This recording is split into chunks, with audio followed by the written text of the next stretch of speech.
Pelaksanaan Piala Suratin U17 di Prabu Muli telah memasuki babak penyisihan grup. Turnamen sepak bola tersebut digelar sejak 11 Januari di Stadion Ria Jaya Komplek Pertamina Prabu Muli. Sebanyak 6 klub dari Sumatera Selatan ikut meramaikan Piala Suratin, diantaranya PS Palembang, Persipra Prabu Muli, PS Segerata, Persila Lahat, PS Oku Timur, dan Persimuba.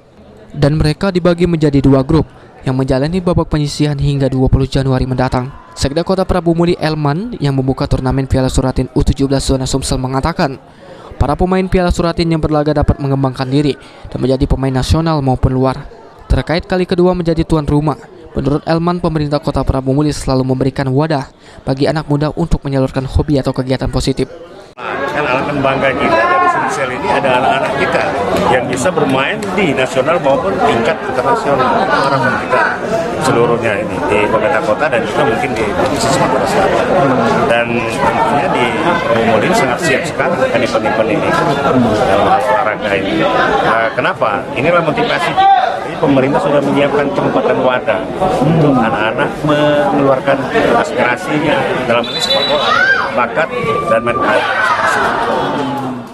Sampai saat ini baru tim Persila Lahat yang memastikan diri melaju ke babak selanjutnya. Sementara di grup A persaingan masih ketat dengan Persimuba sebagai pemimpin klasemen dengan raihan 2 poin. Benny Firdaus, PAL TV.